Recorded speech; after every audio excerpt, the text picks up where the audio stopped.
Burlesque Stripped Down, episode number 63.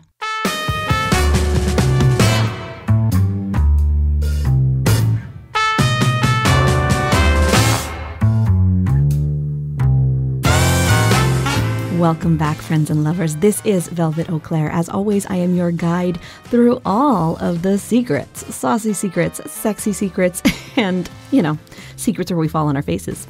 All those secrets of us, the folks behind the tassels. I am so glad that you decided to press play today. As always, it's been a little while. It's been a hot minute since I had my last episode out, but I appreciate you sticking with me, and thank you and welcome, actually, to all of the new listeners that we've gained over the last few months. I so appreciate you being here. I know there's a couple of you that have been working through the backlog and catching up on that. So as always, I love having you here. Please feel free to join any conversations, even if they're on episodes that were like a year or two ago.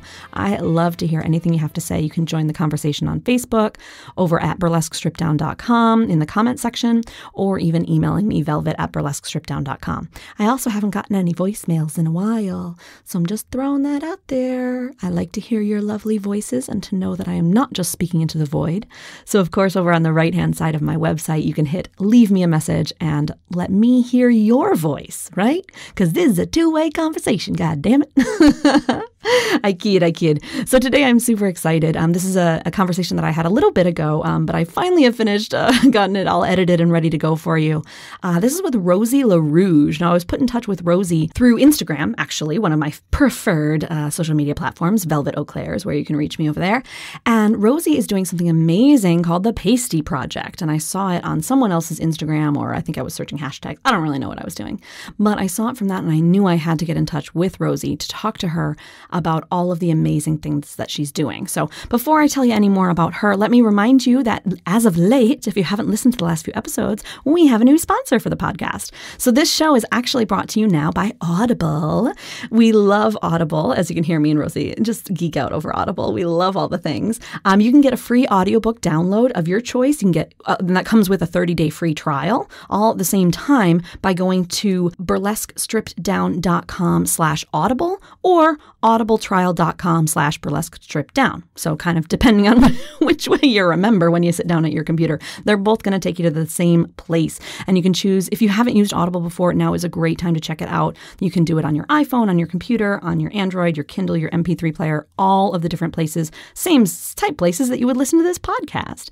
So I know sometimes it's hard to find time for reading in our lives. And so it's a great way to still get that information and to kind of internalize it in a different way. So you'll hear me and Rosey's recommendations for the book that you might choose for your free trial. You'll hear that later in the episode. So, of course, a big thank you to Audible for sponsoring the podcast. So Rosey and I got into a whole bunch of good stuff. You're even going to hear the secret of life in this podcast episode. I know, it's a big deal. You didn't think that would happen when you pressed play today, did you? Or maybe you did, because I might have put it in the title. But we talk about all sorts of really, really interesting things, life stuff, in addition to all the good stuff about pasties and costumings and all that good stuff. So let me tell you a little bit about Rosey. Rosey La Rouge is based in New York City and has been on the burlesque scene for 9 years, performing from coast to coast. She is a professional costume designer and makeup artist with a master's degree in costume design from Boston University. Rosey is currently interviewing burlesque legends about their costumes for Burlesque Beat.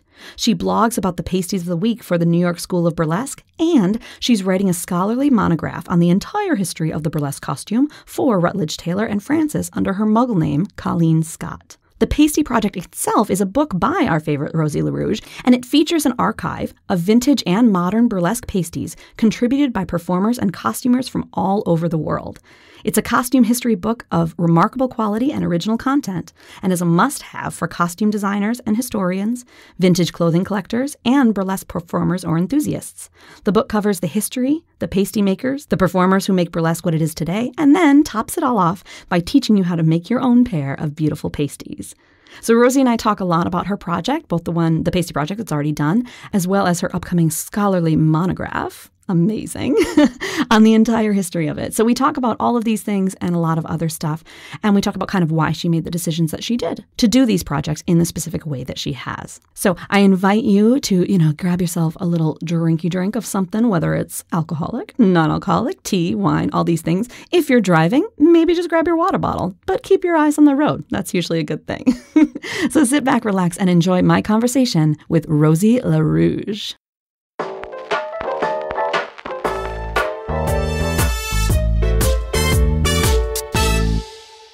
That is right, my friends. I have Rosey La Rouge here today, who is here to tell us all about not only her performance journey and all of this, but all of the other amazing things that she has going on, including a really cool pasty project. So we're going to get into all of that. But first, how are you doing, Rosey?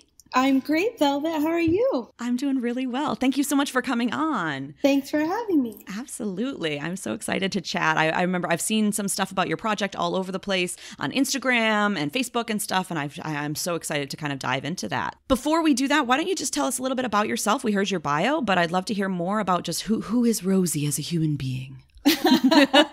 Oh, as a human being. Well, I am a costume designer. I know that that's in the bio. That's my background, and I've been doing that for almost 20 years. And I teach it. I teach children at a private school in Brooklyn. I teach costume design and makeup there. So awesome. That's my everyday. And costuming is really what led me into burlesque too. So that's that. I don't know what else. What I wrote a book. I'm very short.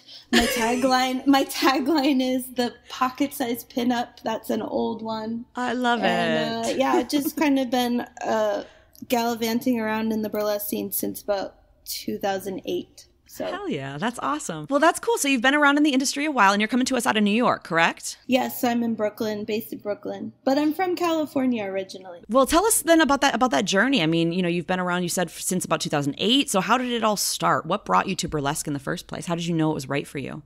I didn't know it was right for me, but I showed up and I was like, well, this sounds great. I should try it. I think my friends brought me to the Slipper Room probably in 2006 or so for my birthday. And I saw a show. And it wasn't until 2 years after that I took a class. So I learned about the School of Burlesque. And I didn't take really a burlesque class. It was kind of a self-confidence and magic class with Veronica Varlow. Ooh, that's and cool. Yeah, but within it, we were thinking about personas. So I guess it had something to do with thinking about doing burlesque. Because my name came out of that class. We made up our names, but it was really about thinking. It was more about embodying being sexy or feeling sexy. So there was a little bit about that in the class. Anyway, so the name came out of that after a bunch of names I couldn't use because people already had them at the time. Yes. Oh, yes. Which I'm sure people run into even more now since there are so many burlesquers. I can imagine. Yeah, it's got to be a pain. But so I had that. And then at the end of one of the classes, Veronica said, if anybody is free tonight, I'm doing this show and they need a kitten. And she explained what a kitten was. Right. Which basically sounded like a stage manager to me. And I was free and I felt like it was an opportunity. So I showed up and I kittened for this show that was actually a weekly. And it was the best thing I had ever. It was the best thing I'd ever done in my life. That's awesome. I was so happy. So that was Skullduggery and Skin, and it was every week. So I ended up kittening for them and met and sort of learned from some of the best burlesquers in New York at that time. It was amazing. It was really amazing. That's how it started. And, it's one of the perks of being in a city like New York, right? You just have these opportunities and you can learn from these true legends, right? Our modern legends, right? I'm so amazing. Grateful to have that background. Yeah. Very cool. I got my, I just remember I got my first booking through Skullduggery and Skin just being the kitten. Uh-huh. And I showed up for the show and I had rehearsed, but it was my first act, first everything. And they didn't know that. they didn't know that I had never actually performed a burlesque act. So I showed up and I said, so thank you for booking me for the first time. And they were just like, I'm sorry, what?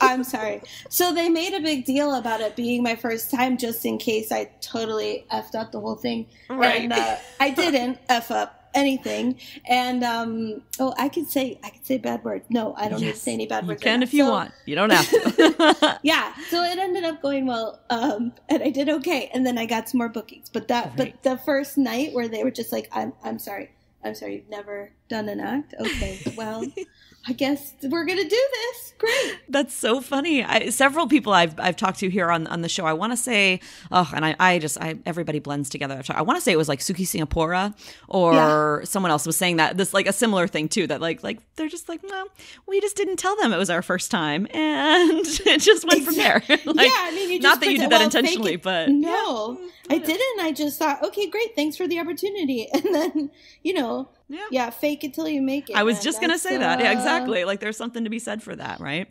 Definitely. And there is, these, people who are new to the scene, not that they have they always have like the poise and the polish, of course, that established performers have, but newcomers can do just as well received a number as an established performer, if that makes sense, right? Oh, because definitely. A lot of newcomers just have this, je ne sais quoi, or this style about them, or this ability, and many are performers in other industries or other art forms and things like that. And so, it's one of the interesting things about burlesque that someone who's new to burlesque can sometimes have, like I said, just as good a reception as an established performer, for better or for worse. Yeah, that's definitely true. I mean, even in how burlesque has changed a lot since 2008 when I started, I feel like so many of the newer people I see are coming in with a very high level skill set. Mm-hmm. So, whereas I feel like a lot more when I started, I feel like I would see a lot more people who were doing it because it was open to them, and some of them may not even have ever been on stage, but it was all about taking a risk, and it was about putting themselves out there. It was about feeling good about themselves. It was more about that primarily for their first times than it was about like becoming the next big star or competing. So that's a shift too that's happened. That's interesting. I'm so interested to talk to people that have been in the industry, because I've only been around for a couple of years. I literally didn't even know about burlesque until I was living in Paris. And I mean, aside from like the Christina Aguilera movie, which we don't talk about. Wait, no, yeah, that's a yeah. Yeah. Yes, exactly. But yeah, and so I'm always interested to hear about how the industry has changed and then these kind of things that have shifted over the years. It's very interesting. Yeah, and that's definitely one of them. And the talent level is just, I mean, there's always been talented people, very talented people with skill sets like a long-term dance career or circus expertise, or that's seems to have been a part of it a lot, but it seems that the percentage is a lot higher now that's almost required. I don't know. I think if I were starting over, if I were new and I showed up today and I thought about burlesque, I would be a lot more intimidated to try it. Interesting. Yeah. And I don't think that's necessarily a bad thing. I just think it speaks to the change in the industry, right? Because mediocre does not cut it at all. Mm-hmm. So taking a risk is harder when you're not a person with a performance background, if you happen to be in that category. Mm-hmm. That's a really good point. Not only, both points, right? That not only is it probably more intimidating, but that intimidation is not necessarily a bad thing. Well, it does. It elevates, in a way, it elevates the art form, right? Because the actual movement and presentation is really refined and it's high level production value and that kind of thing. But it does eliminate in a lot of ways, the spot for the people who are trying to use it for other reasons. It's true. And although it does open up the door then for things that are also maybe have their goods, their pros and their cons. But, you know, these kind of like classes that are more about like fitness or self-confidence or people who don't necessarily want to be on the stage. Yeah. And I know that those have gotten the bad rap over the years, but I also think that there's a place for those too, because there are people who, you know, who want to experience burlesque for what it is, but not necessarily, you know, follow this intimidating performance track, so to speak. Of course not. Yeah, I absolutely think that there's a place for them. The other thing that's happened is the growth of schools, you know, Yes, places where you can take the classes. So that, I guess that is another shift, right? So it doesn't matter. You do have that opportunity because there are so many burlesque schools or classes out there that allow you to dip into it. I guess it's acknowledging all of those things changing, you know? Yeah. I mean, anytime an industry grows and even explodes like this one has, you know, there are differences. In one of our last episodes, we talked with Amber Ray about, you know, kind of the influx and the saturation of the market, which is, you know, in some ways it's not great, but in some ways it is good. And so it's just you got to take the good with the bad, you know? Yeah, for sure. And Amber's old school, so she's coming from way at the beginning of, you know, she's a club kid. It's so true. She's coming from that. She's got a very interesting perspective on all of it. It's really cool to listen to. Yeah. So when you talk to people who are not familiar with burlesque, this is a question that I basically ask for selfish reasons because I want to know what people say because I never know what to say to people. And they ask you what burlesque is. How would you kind of in a short, you know, like if this person doesn't want to hear like the entire history of burlesque, like we all want to give them. Come on. I know. I'm like, how long do you have for me to answer this question when people ask me? Exactly. But if they just want to kind of succinct, like, what is it? I don't really get it. How do you usually answer that? Lately, it's changed. So now I have been starting with striptease. Burlesque is striptease. At this point in time, it is. It wasn't always, but it is now. And it has significance in women's history and theater history. And if you cannot get past the fact that first it's striptease, then you cannot open your mind to learning about what the rest of it means and what the rest of it was. So, I mean, that's my first statement lately. Yeah, I like that. And I like the way that you frame that. It's like that, you know, if you can't get into the street, you know, then you can't appreciate the rest of it. Because there are, you know, of course there are burlesque numbers that don't incorporate much striptease, say, or this or that. But I like the way you're framing it, that's kind of the basis of modern burlesque right now. Even if not every single number includes it, it's the basis of what it is. It's kind of the heart. I almost feel like there's a transition now too where there is a little bit less of it. I feel like everything comes full circle, right? But it's definitely in my mind what makes it burlesque today. Yeah, I agree. There are, you know, I remember like my very first episode of this podcast, I was trying to define burlesque, right? It was like, basically, I'm here to tell you like that there's no real definition of it. But, you know, and like, most includes a striptease, some doesn't. Whether that's still burlesque, I mean, that's debatable. You know, it depends on maybe the style. It depends on the perception. It depends on the situation. I don't know what it depends on. Sure. It depends on your definition originally, too, because the first definition was just making fun of something, usually something popular culture. So that is an element to this burlesque, too. And that's, I think a lot of people, if they're not doing striptease, they're going back to the earlier definition. Yes. Which is to make fun of.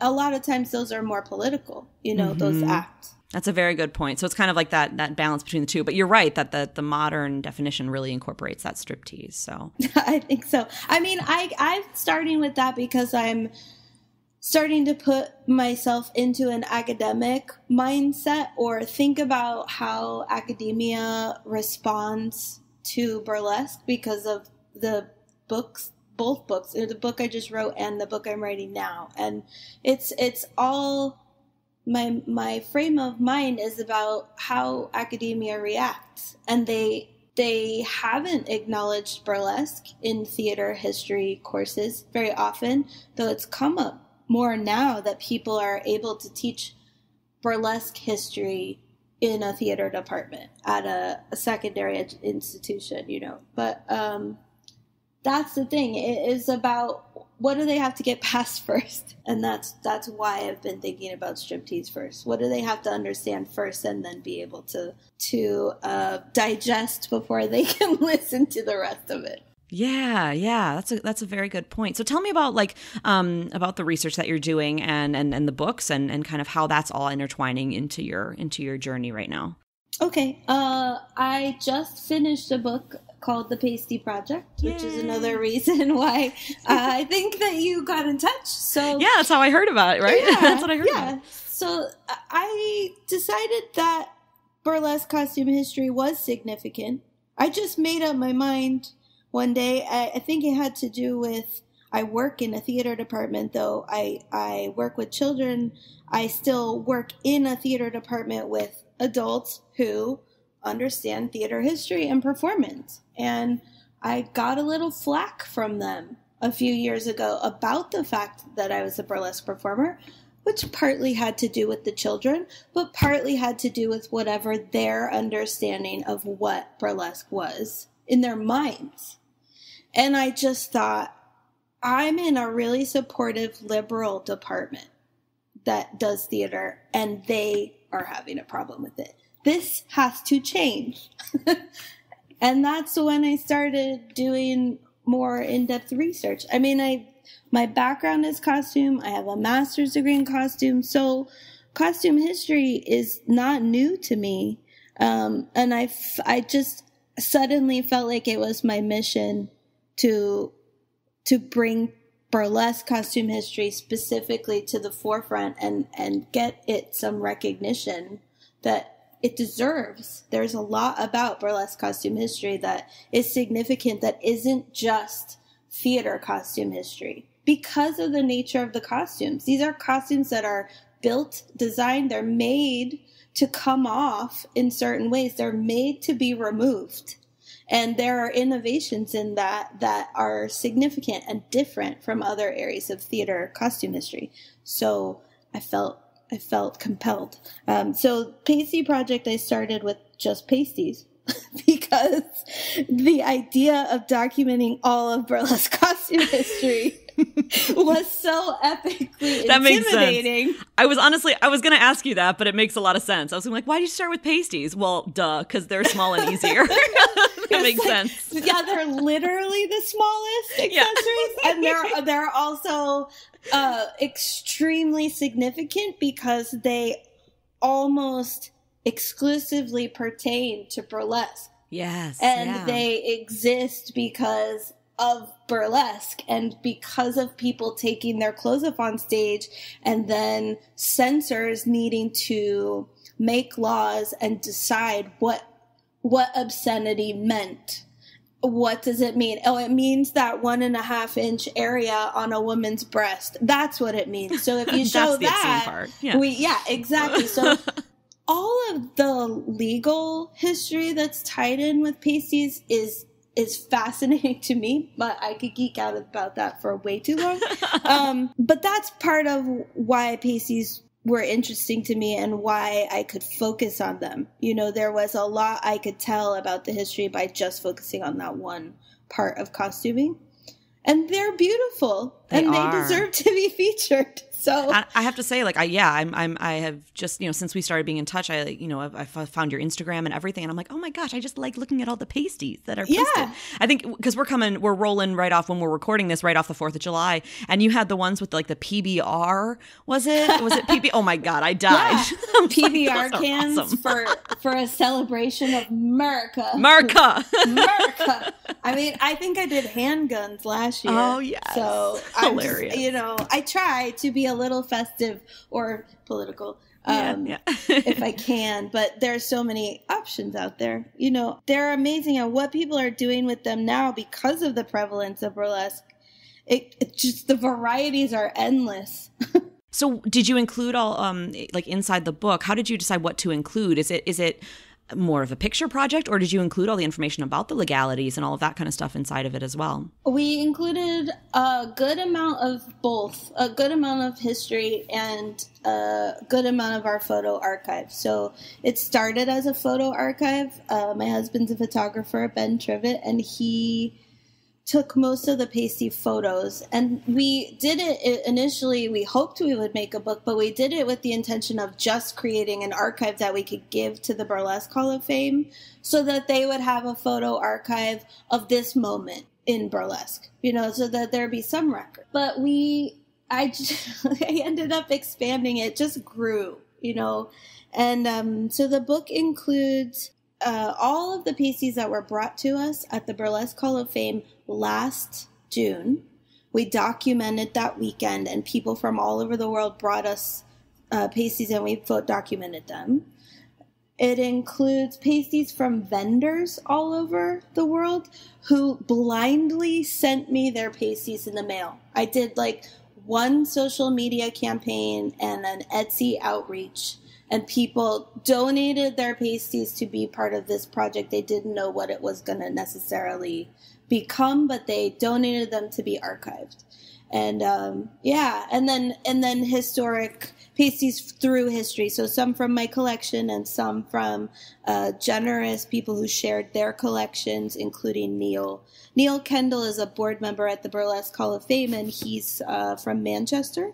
And he has his own massive burlesque costume collection that he has named the Striptease Museum, and it's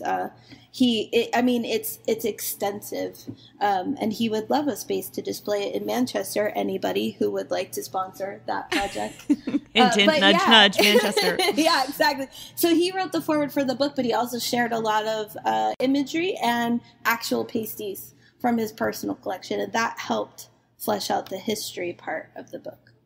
But we teach you how to do them in the book too, just in case you've never made a pasty. Well, I saw that too, that you actually are documenting how to make it, which seems such an I guess it's an obvious thing, but I wouldn't have expected to see inside of a book about the history and documenting the pasties, and I just think that's great to have that included. That's the costumer. That's the costume history background in me, is that I'm thinking about costume designers mostly costume designers, fashion designers, anybody who has to understand the construction of the pieces, not just the background of them, but how they're made. That's why, so all the photos of pieces in the book, you see the front and the back so that you can see how they're built and what layers. And you see old glue in them, and you see Dirty Martini's got a couple in there, and you can see what she uses to stick her pasties on. There's a cool, it's gross and cool at the same time. All a little bit of both. No, it's great. It's great, but it also shows that they're used. They're not just jewelry. They're important, and they're used and used and used. And I'm a big costume nerd, so that was my first endeavor. And now I have to venture into the entirety of burlesque costume, because that's what I'm working on now.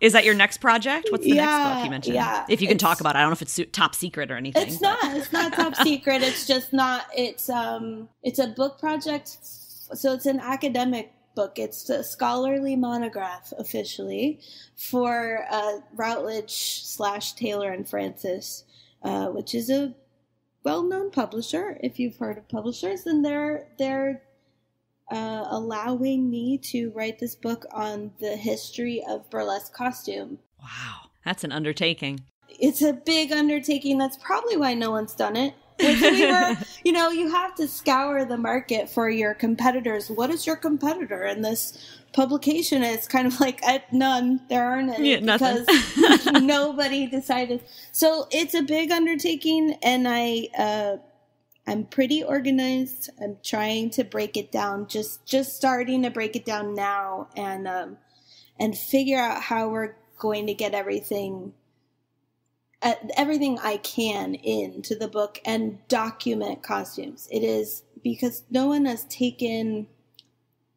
Actually, Liz Goldwyn, if you've read Pretty Things, the book Pretty Things. Yes. Liz has an amazing collection, and she has documented closely some of her pieces in that book. And as far as that kind of costume documentation, that's what I'm aiming for in this book, is that you will see, hopefully, a representation of each period as we break down the periods, and a close-up of an actual costume or two, or some accessories that are significant from that period. That's the central focus, and then the history has to surround it and kind of the cultural impact at the time. Those are the things we're including in it. Or I guess I keep saying we, but I'm including them. It's me. It's you. You're the one doing it. In my living room doing research and then going to people's houses and taking pictures. And it's really amazing. And I could not be more excited and grateful. So that's not going to be due out until 2019 in June. Yeah. I was going to say that seems like a huge undertaking. It's got to take a couple years at least, I would imagine. Yeah. And we signed the contract. I signed the contract. It's the royal we. It's fine. It's the social media we is what it is. It's the thing where you always have to, you are not alone. Don't let people know you're alone. There's a little bit of that. So the contract was put together in November. So I've been just skimming the surface since then. And now, with my teaching schedule, that's the other brilliant thing about academia, is that it's summer and I'm not teaching right now. So I can focus full time on writing until school starts up again. So that's what's up right now. Excellent. And, it's nice. I mean, because the Pastie Project was the first book that you had written. Yes. Yeah. So it's nice that you at least have one under your belt, right? That you're not coming to this blind. I guess so. I mean, yes, it's great to I kind of made the book to see if I could make a book. Yeah. Because I didn't know how to make a book. So it was all about learning how to structure that, and learning how to structure time, and learning how not to sit in a chair for 12 hours straight and not get up because I'm writing, just learning how to do photo permissions, how to do every aspect. Because we've self-published the Pastie Project. You guys had a very successful Kickstarter, right? We did really well with Kickstarter. So much support, so much love. We were able to, basically we've sold just over 200 books, which is fantastic. And it is available online through the website right now. But I'm already, we're going to revamp it just slightly. We're trying to find a way to make the price point a little lower. When you self-publish, the printing cost is much higher. So we're trying to find a solution to making the price point lower. Though right now it is available. You can buy it through the website, and you can also buy we made two versions. We made a special edition version. It's hardcover, and it's 12 by 12. It's a big, beautiful coffee table book. But again, the self-publishing printing cost is a bit prohibitive. So it's there. It's available. It could be a great special Christmas gift right now. But yeah, we're working on bringing price point down sometime in the next 6 months. Awesome. So what were some big struggles that you had? Like any surprise difficulties when you were making a book for the first time? Like what was something that you never would have thought to look out for? No problems at all. It was no problem. Everything just perfect. Kidding. Yeah, just not even a struggle. Issues, so many issues. I think the photo permissions were one.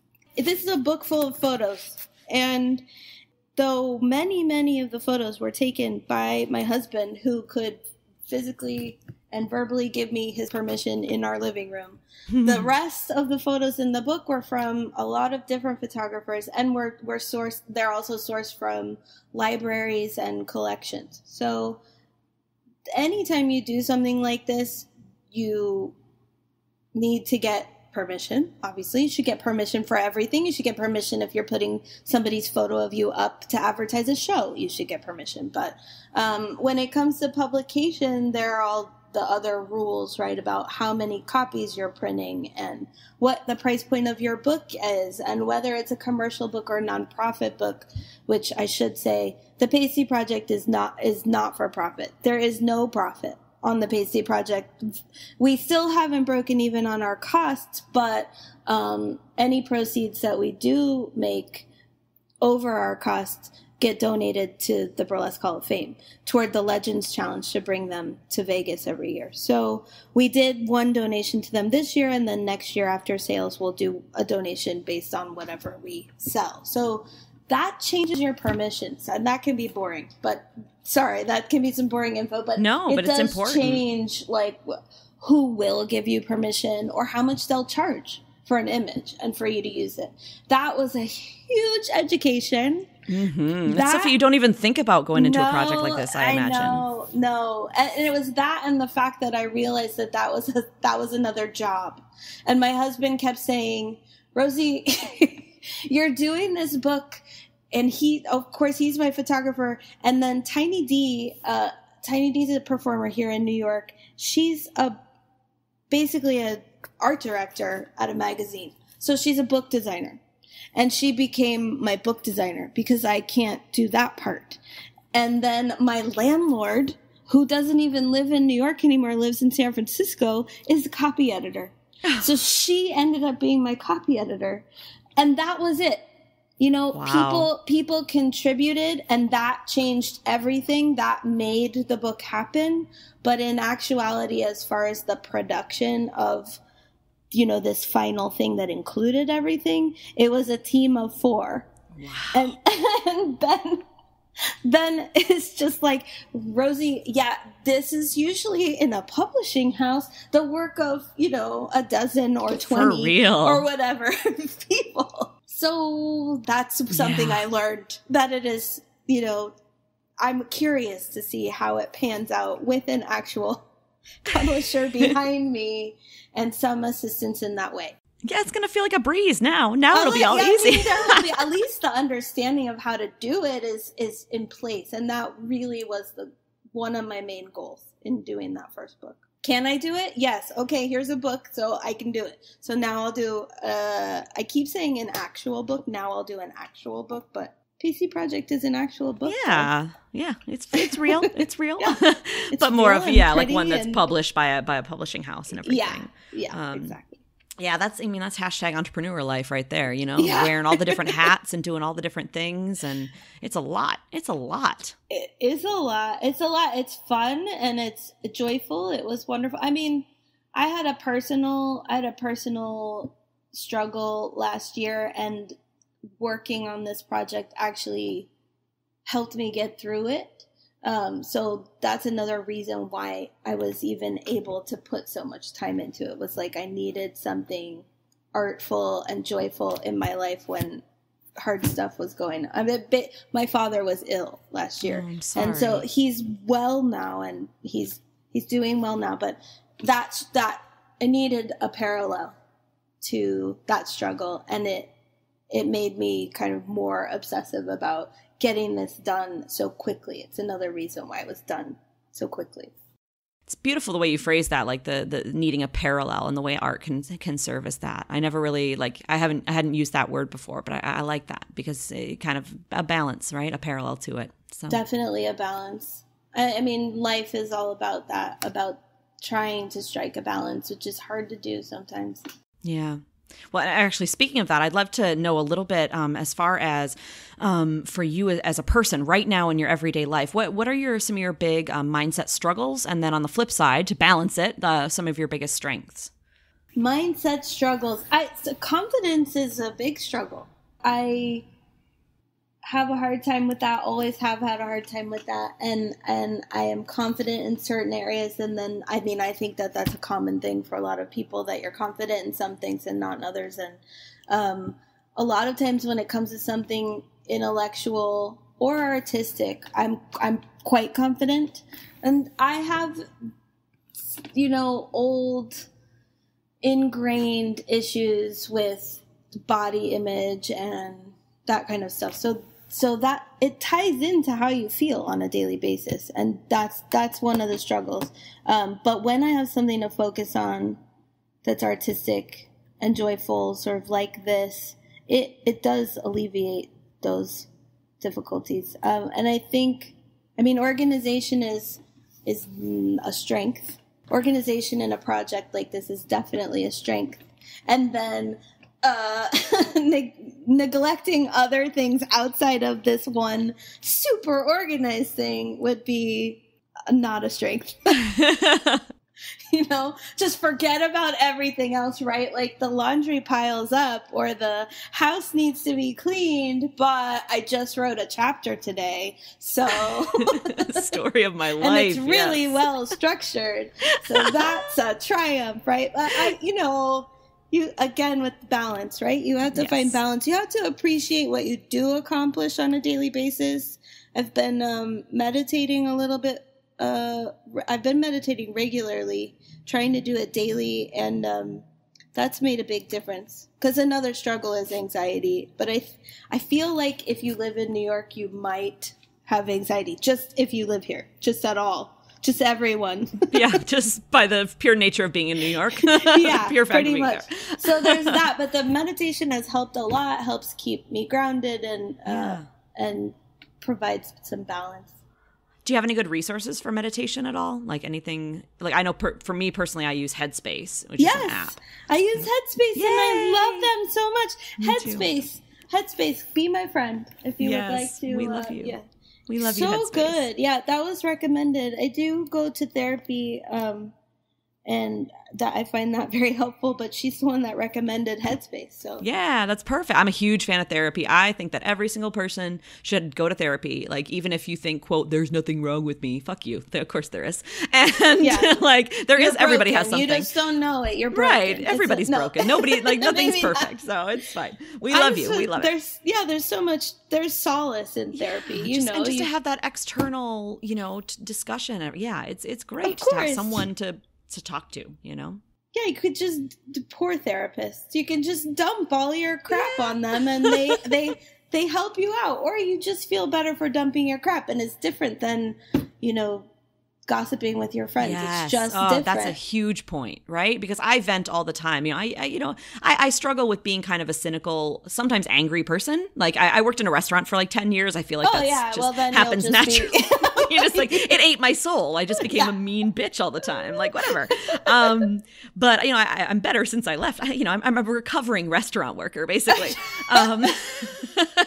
But where was I going with that? Oh yeah, but it's different when you're venting with your friends versus just speaking to or talking things through with a therapist. I don't know. The reception is different, so it has different outcomes, I feel. And often the tools that they supply you with are more productive than ones that some of your friends slightly. The alcohol-fueled venting doesn't really solve as many of my problems as one would think. Shocking.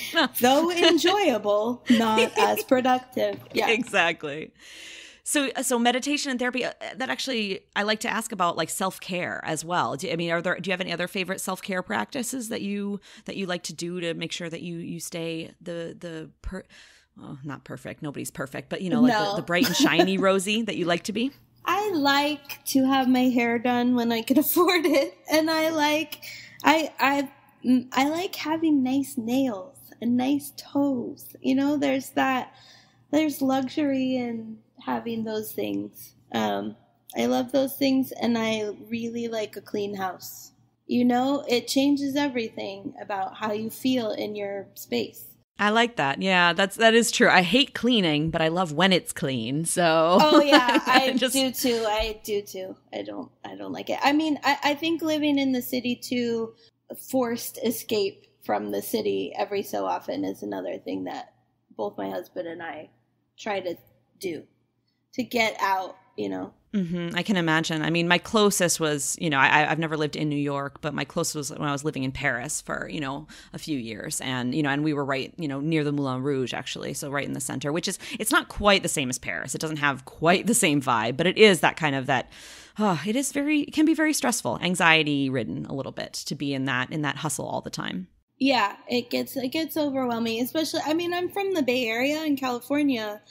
but I'm from a bit of a suburb, so I needed a little slow sometimes. Yeah, definitely. And are you a reader at all? Do you like do you read any? Have you read any good books lately or anything? Oh well, listen, I've been reading everything. I've been reading is either burlesque history based or the laws behind it.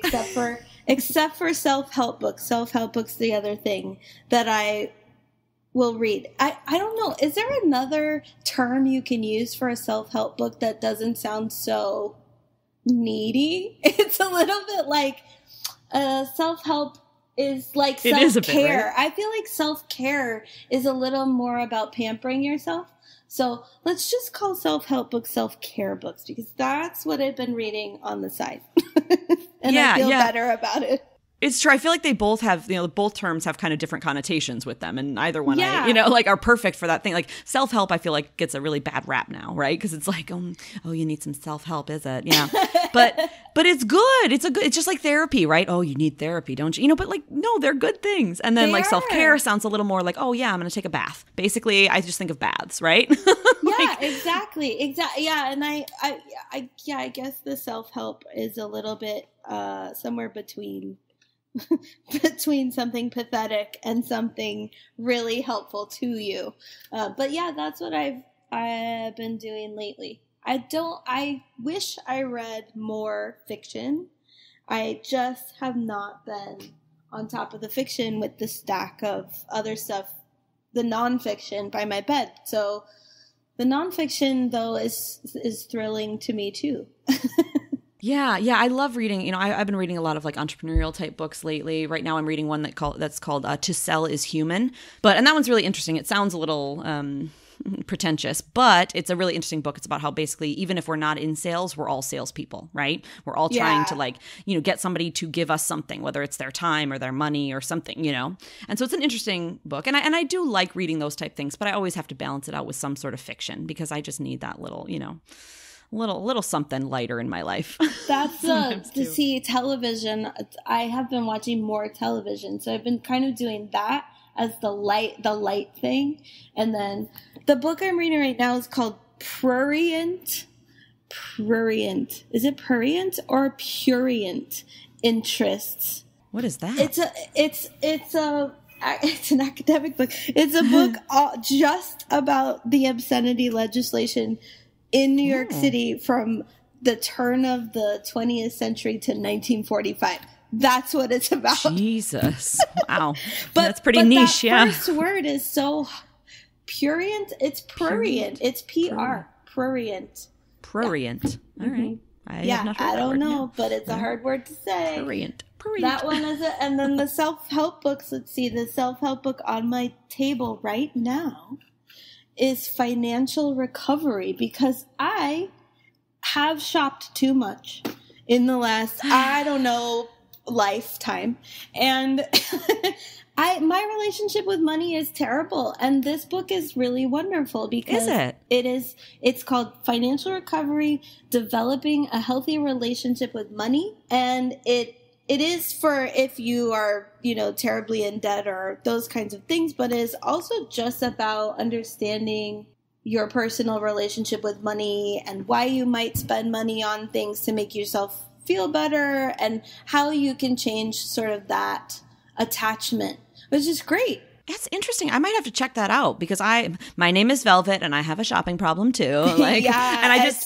For me, it's not necessarily fashion and stuff, but I like household things, and I like the experience of going to Target and wandering around for 3 hours. And, I like that too. We get together, we could go shopping, but we can't buy anything. We can't buy anything. Go shopping and fill a cart and then put it back. That's what we're going to do. Just leave it at the front. Sorry guys, I don't want any of this. This was fun. Bye. Yay. Okay. But that's interesting because I've been wanting to kind of explore. I mean, I know I do it to make myself feel better, but I've been kind of wanting to go like deeper into that. And I've heard of different things. I think Dave Ramsey is one who does some of that, like money mindset stuff. And there's some other people, but I haven't really explored any of them. So I might have to look into that one that you mentioned. This one is Karen McCall. That's the author. And then so then on the totally other end, the self-help book, I'm listening to a self-help book, not Audible, and it's called The Empaths.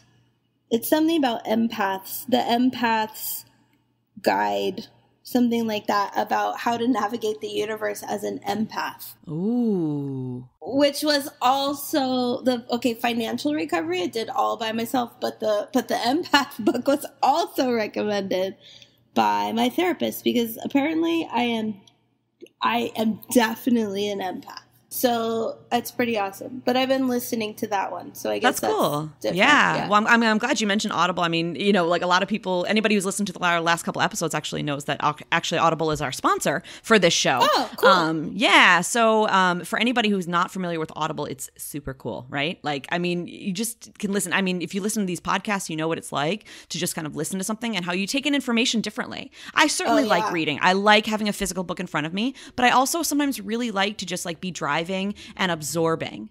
Yeah, you know? That's the best. It's for that and for train rides. Yeah. I like, I'm on the subway all the time. So that's when I've been using it. Yeah. Definitely. That's awesome. So if anybody has not tried Audible yet, I really encourage you to give it a shot. Just for listening to the show, we have the audibletrial.com/burlesque stripped down, and that's going to get you a free month. So you get 30 days to try it out for free, and you get a free audiobook download. So Fancy. You can check out, if you are an empath, you can check out the Empath's Guide. You can check out, they probably have the thing on financial responsibility. Financial recovery. I'm sure they have it. Yeah. Yeah. I'll put links to all of this stuff in the show notes for this episode, which, by the way, is going to be at burlesquestrippeddown.com/Rosey. That's ROSEY. Thank you. Yeah. And that's going to be the home base for everything that we talk about. And I will also have the Audible links there. Or you can go directly, because I'm throwing a bunch of, web addresses at you, but you can go directly to the audibletrial.com/burlesque stripped down. So you can try any of those. I'm still listening to, or actually I just finished listening to Carrie Fisher's book, Postcards from the Edge. Which was her first one, I think. I love hearing her. Oh gosh, rest in peace, Carrie, because I just miss her. So I just finished that. So they have a lot of great fiction, and then these self-help ones as well. So if you want to try that out, again, audibletrial.com/burlesque stripped down, and you can try out any of those books. So that's cool. Thanks, that's Audible. Great. We love you. Thank you. Love you. And I got to get Headspace on board too. I think they sponsor podcasts, don't they? I should get them a sponsor. Them so I'm giving them free advertising right now. Come on, Headspace, give me a call. Let's make it happen. Exactly. Well, my goodness. Okay, so let's keep going here, because we've been talking for a while. It's been like, are we at almost an hour? I don't even know. I haven't even been paying attention. Know. We're running low. I'm having a good time. Oh yeah, it says great, an right? hour. I know, it's crazy how quickly that happens. I don't know. So tell me real quick before we go into our last couple sections, I'd love to hear about some advice, maybe some advice that you have for someone either just starting out on their burlesque journey, or even more specifically, or maybe both, a bit of costuming advice. And I'm, again, purely selfish reasons for me to ask this, because I am sucky with costumes. I'm the first to admit it. I just don't have the eye for it. I love my mom. She was wonderful in a lot of ways. But if we got a hole in something, we pretty much donated it or threw it out. We never fixed anything. It was not, I just didn't even know you could do that. Well, those fixes aren't very fun, are they? Right, They're not fun true. to do, but you can rhinestone things. That's much more fun. It's true. So I've done a little bit of that. I literally just bought a cheap sewing machine, but it's still sitting in the box by my door. I have not unpacked it yet. So I'd love to hear a little bit of both, maybe some advice for a brand new burly performer in general, and then some advice for kind of the costuming virgins, I guess not total virgins, but the people who just don't think of themselves as costumers. Okay. For a new burlesque performer, my first thing would be to do your research. Please do your research. Please find out who's out there. Find out if anybody has the name that you might want. Please look for acts that might be similar to what you think is your brilliant original idea, and see what other people have done, because obviously there are concepts that are very popular and crossover, and everybody's got an act of that style, but you want yours to be different than the ones that you can find. So just do your research. That's the first thing. Good advice. Costume-wise, I think twofold. Yeah. On one hand, if you happen to be a person who has some means, some money, and you are not a costumer, I would encourage you to take advantage of the tons of talented craftspeople phenomenal. Who are out there making amazing pieces. If you can invest, it will be worth it. Make the investment and do it. You know, I know that that's not it's so expensive, and we all know that we're not getting paid really anything to do. Come on, I make so millions doing this. Millions, of pennies. I'm so rich. Not even. Yeah, right. So I'd be happy with that. Yeah, if you can do it, do that. I mean, on the other hand, there's access to affordable costume pieces online, but think about the sources of those things, and if something really, really seems too good to be true or too cheap, it probably wasn't made under the best conditions for the people building it. Clothes are not yet made by machines alone. They are made by people. And when you think about your daily clothes and your costumes, think about the fact that a person or more than one person had something to do with making that. So, I don't know, see the value in your pieces. Everybody's going to get a corset at some point for $15, but there's a reason that corset is $15, you know? Mm-hmm. So think about where your costumes and clothing come from. But the DIY solution, on the other hand, you know, the economical solution on the other side is to just get creative, get really creative, and figure out what you can do from a bag of stuff at the grocery store, or you know what I mean? Yeah. Get creative with your old clothes and see what you can cut up and turn into something, and what can you conceive of with stuff you already own, or with stuff that's pre-made maybe that you can change or embellish or alter.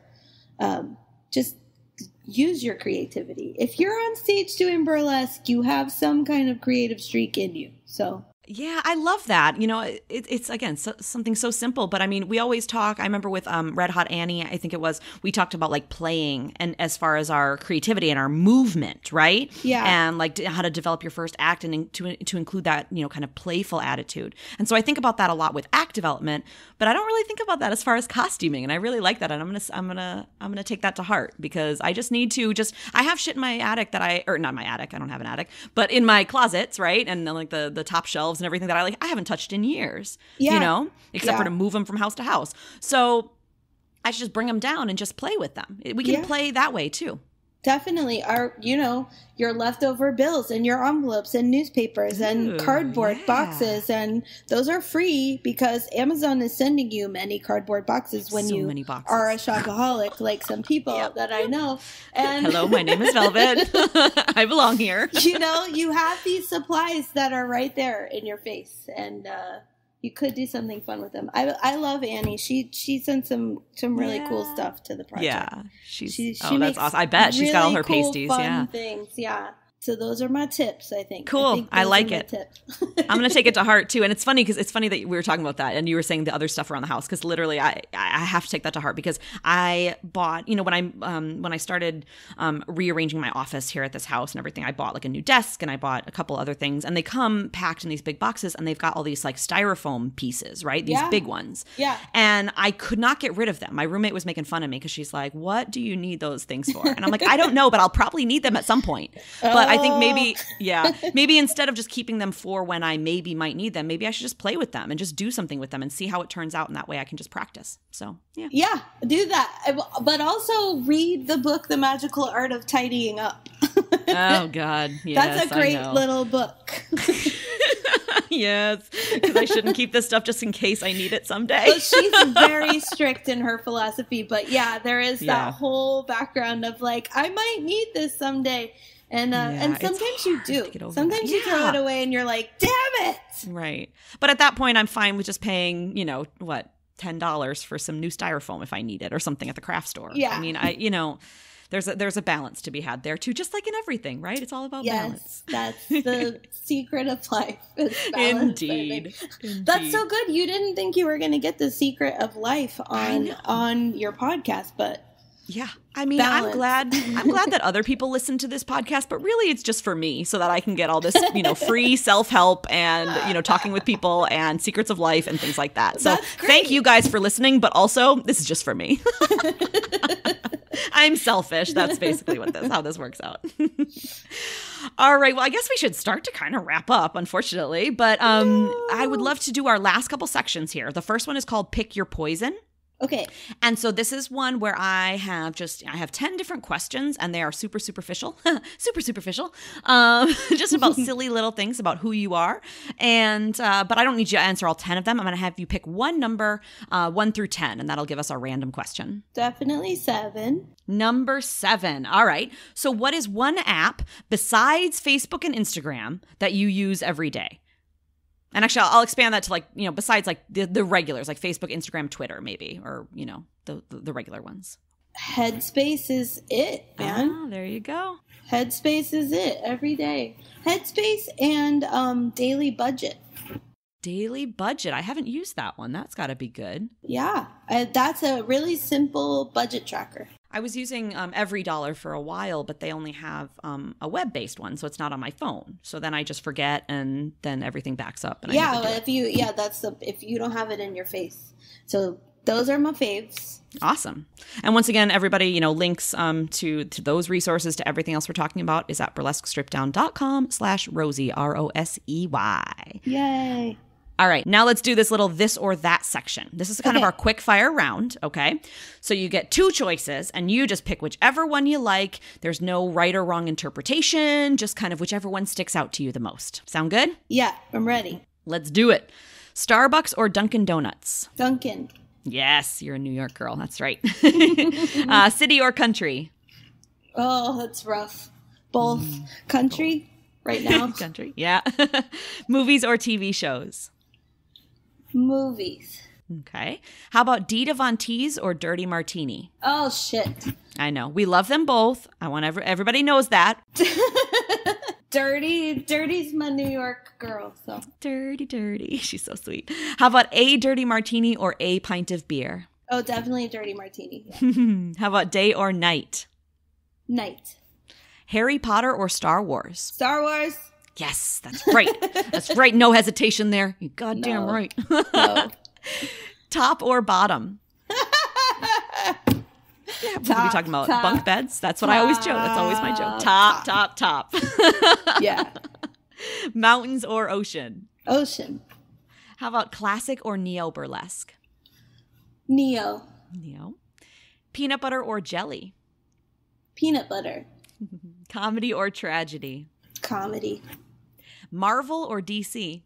Shit. Marvel. That's for you, Hardcore. That's for you. You sounded so sad about it, or unsure about it. Well, I really like Batman, but my friend worked for Marvel, so we'll say Marvel. Oh, okay. What about heels or bare feet? Bare feet.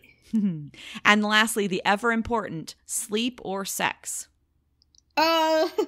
Sadly, sleep. Yeah. Sadly for other people, sleep. But sleep. Well, God, sleep is just so good. I mean, it's just so good. Oh, sleep is so good. I'm not knocking sex. Sex is great, everybody. Yep, but yep. Yeah, but give me a good night's sleep, and I'll give you a book. Maybe even 2 if we can finish the second one. Maybe. Yeah. All right. So let's wrap up a little bit with, I know you had sent me an email. I just saw it before we started recording with some YouTube videos. Yeah. Tell me about those. Yeah. You want to share? These are old. They're old videos because there's nothing, a lot of my new stuff is on, or anything newer is on the Rosey La Rouge Facebook somewhere. There's some videos there. But on YouTube, I used to be part of a troupe, and that's when I did the burlesque I'm the most proud of.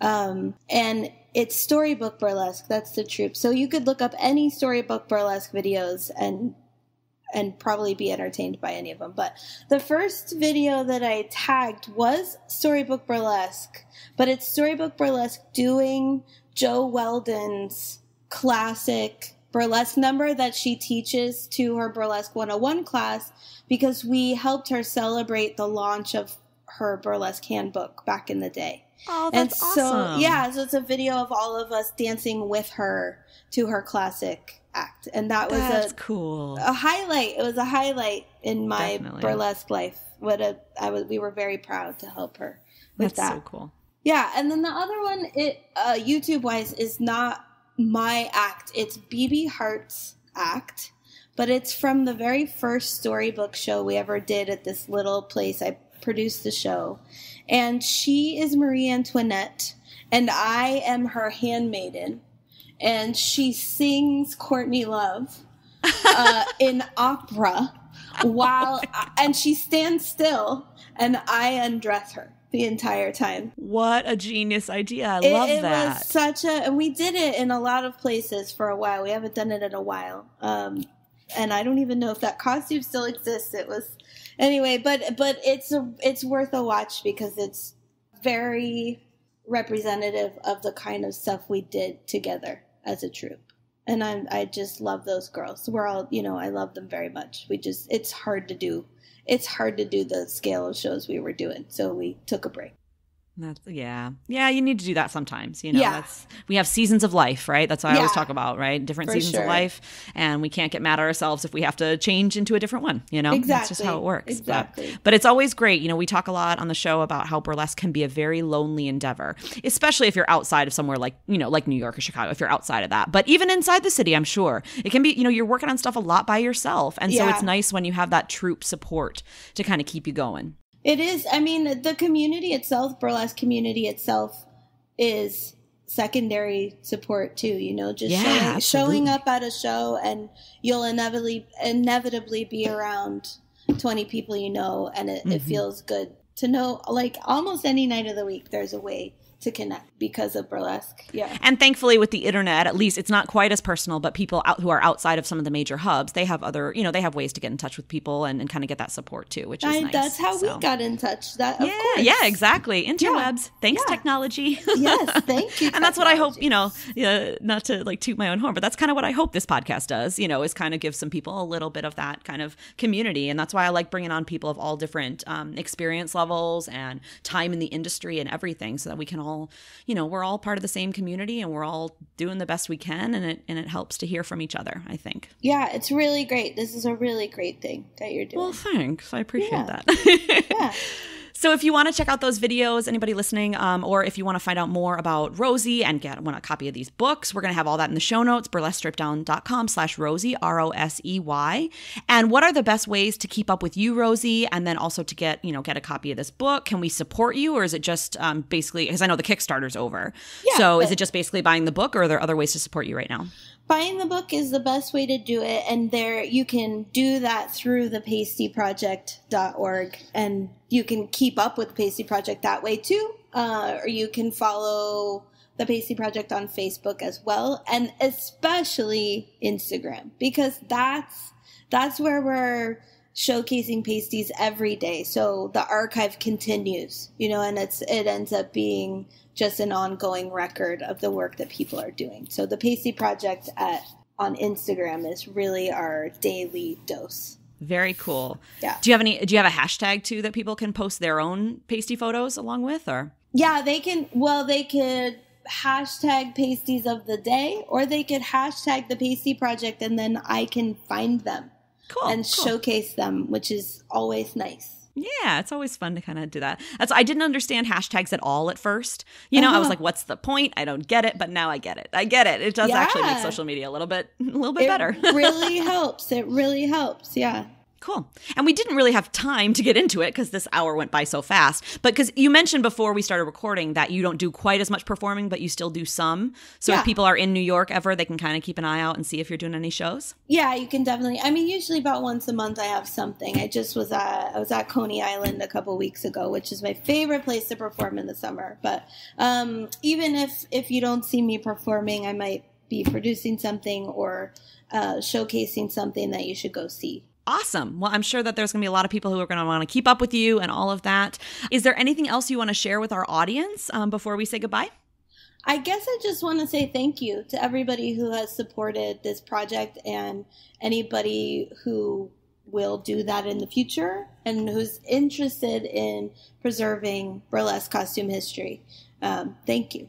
Thank you for that. Well, thank you for taking this on as well. I mean, because this is an important thing that we want to have preserved, and somebody has to do it, you know? And I love that you went a step further and made it into a book, because even just doing the photo archive for Behoff would have been great. But the fact that you took it a little bit further so that we can have something nice on our coffee tables if we want, you know? Like, that's awesome. That's awesome. It's nice to have nice things. It is. I usually shouldn't have nice things because I tend to ruin nice things. But, you know, c'est la vie. C'est la vie. Get new ones after you. There you go. It's fine. We just go shopping again. Yay! Well, thank you so much, Rosey. I look forward to at some point meeting you in the future. Come down here, visit Disney World, not Disneyland. I'm crazy. I've lived here for like 12 years. I know it's Disney World. Come visit Disney and we'll hang out, and then I'll get up to New York sometime. I would love that. All right. Well, thank you so much, and we'll talk again soon. Okay. Bye-bye. And there you have it. Rosey La Rouge, creator of the Pastie Project, doing all sorts of amazing things to help chronicle all of our journeys, all of our fantastic contributions to the art form, and keep it documented for future generations. Thank you, Rosey, again, for all you do. Thank you for coming on the show. Don't forget, you can keep in touch with Rosey by going to burlesquestrippeddown.com/Rosey, Rosey. And of course, her home base is just thepastieproject.org. So all of that stuff will be located on the show notes for this episode, including, of course, the links to the Audible books that we have suggested that you check out, as well as all the other things that we discussed in this episode. As a little reminder, if you're enjoying the show, there's a few things that you can do to help support. We do have a Patreon over at burlesquestrippeddown.com/support, and you can head over there if you'd like to donate $1 or $2 a month. It does help to kind of add up and help me kind of pay for some of the hosting fees and do all of that, and let me know that people are out there loving what I'm doing. If you have anything in particular you'd like to see as a reward or as some, patron-only content, please don't hesitate to let me know. I want to do what y'all want to see. So head over and check that out. If you'd like to be a part of the team, we've slowed down a little bit on what we've been doing lately, but I'm always excited to kind of pick it back up again and hope to make it even bigger and better than it is. So burlesquestrippeddown.com/join the posse if you would like to get in touch about working together on some stuff. Even easier than either of those things, however, is giving a quick rating and review in iTunes. Those will help the show be found and more discoverable by more people. iTunes is one of the most popular places, but really whatever podcast player you use usually has an option to leave reviews. So if you can take 2 seconds and do that, that would be immensely helpful, and again, helps me know that I'm not talking into the void. And if you love the content, or even if you just like it, but you think somebody else might enjoy it as well, please do share these episodes all over the Facebooks and the Instagrams and the Twitters. Just go ahead and give it a share and tell 1 or 2 people that you think might enjoy it. We just want to get the word out there and get heard by more folks. I've got lots more interviews in the pipeline for you all, my darlings, and those will be trickling out over the next few months. In the meantime, I hope you are having a wonderful beginning of fall so far. It sure as hell doesn't feel like fall yet here in Florida. Well, I mean, we had the hurricane seasons. That's how we know it's fall. Oh, goodness. And I laugh, but also I would like to say that all my heart goes out to Puerto Rico and everyone else, Barbuda, and everybody else that has been affected by these hurricanes. We were lucky enough where I'm at in Florida that we didn't get hit too badly, but I know that there are people in my very own state, as well as Puerto Rico, our country, and in other countries that did get hit. So my heart goes out to that. And if there is anything, if you are someone that has been affected, please don't hesitate to get in touch and let me know if there is anything that I can do specifically for you. We love you, and we're all thinking about you. I know it's kind of taken a back seat over the last few weeks to talk about kneeling for the anthem and other things that may or may not be meant to distract us from other things that are happening, but I hope you all know that our hearts go out to you. That being said, thank you all for taking the time to press play today again. I love you all, and I look forward to talking to you again very, very soon. Until we do, make sure that you stay sexy.